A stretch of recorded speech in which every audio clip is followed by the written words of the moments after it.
Everyone says that New Zealand has tall poppy syndrome. Apparently, we're a country that hates successful people, make too much money, win too many medals, become too well known. Sooner or later, someone will try to cut you back down to size. It's become part of our national identity. Politicians talk about it. Is that what you mean by what you just said, that there is a tall poppy syndrome in this country that continues to divide people? Yeah, there is, and some politicians really exploit it. Chloe Swarbrick is one. If you listen to everything she says now, none of it's about the environment. Almost all of it is about some other person's got too much money, but if you vote for me, I'll take it off them. Business leaders talk about it. Sports commentators talk about it.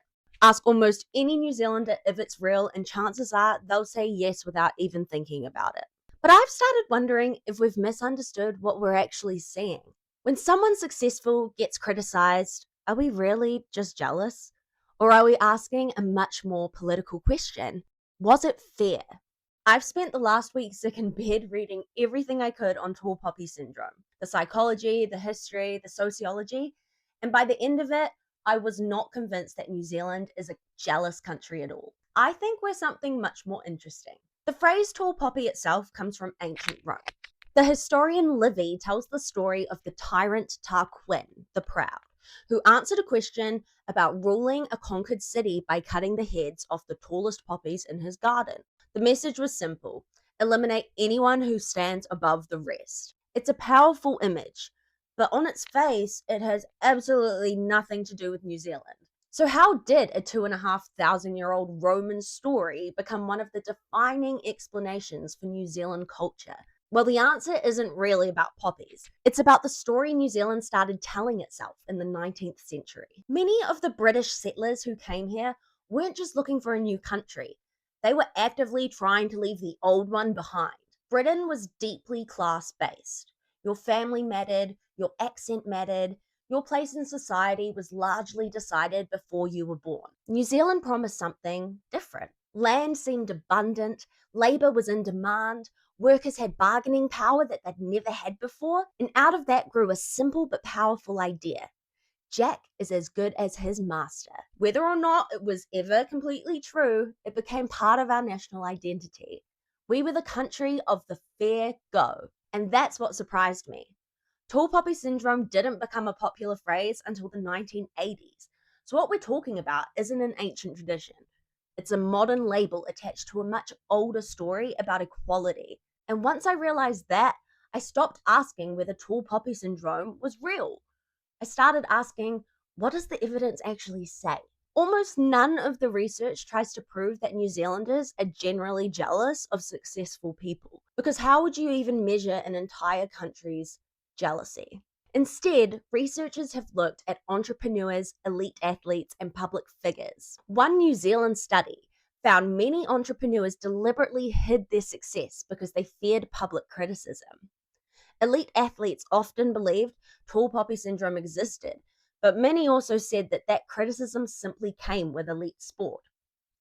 And then I came across the work of Australian psychologist Norman Feather. He spent decades studying how people respond to success. And yes, people judged successful people more harshly when they cheated. People even felt more satisfaction when a high achiever failed than when an average person failed. But then came the important finding. When people believed someone's success had genuinely been earned, the backlash almost disappeared. Maybe success isn't what people are judging. Maybe they're judging whether success feels deserved. And once I started thinking about it this way, it stopped feeling like psychology and it started to feel more like political science. Political scientists often distinguish between egalitarian values and egalitarian outcomes.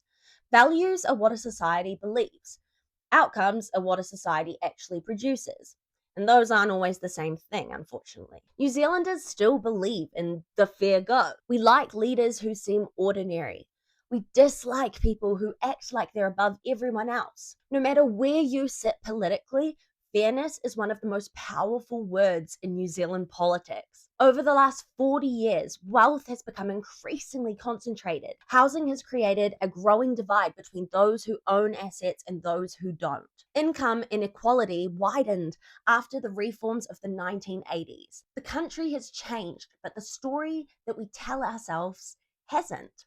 We still think of ourselves as a pretty egalitarian country. So our identity was formed under one set of social conditions while we now live under another set. And I think that's where tall poppy syndrome enters the picture.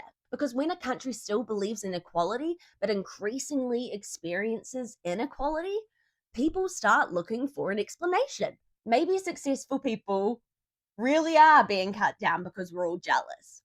Or maybe we're reacting to a growing gap between the country that we imagine ourselves to be and the country that we've actually become. Think about the conversations that we actually have. When someone is wealthy and criticized, do we usually hear, oh, they're too successful? Or do we hear, did they earn it? Did they pay tax? Did they create value or extract it? Those aren't arguments about success. They're arguments about legitimacy. And I think that's what we've been missing. We don't judge success in New Zealand. We judge how success happened, which also explains why New Zealand has no problem celebrating people like Dame Valerie Adams, Lisa Carrington, or Richie McCaw. They are some of the most admired and successful New Zealanders who have ever lived. But that's because their success feels earned. It feels legitimate. Sure, sometimes people are just being unfair and they're jealous and they've got a bit of tall poppy syndrome. But I think we've made that phrase do far more work than it was ever meant to. It's become an easy way to dismiss criticism before we've even asked what the criticism is actually about. And that's super important because one of the things that I love and admire about New Zealand is that we still expect power to explain itself, whether that power comes from politics, business, wealth, or fame. Winston Peters, David Seymour, Chloe Swarbrick, they all disagree on almost everything, yet every one of them claims to represent fairness. Why?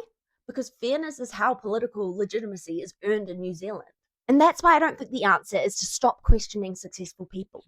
I think the answer is to make success easy to trust. Be transparent, tell people how you got there, what helped you, what advantages you had. Because transparency wouldn't stop criticism, but it would make trust more possible. So, my conclusion of this brain fart.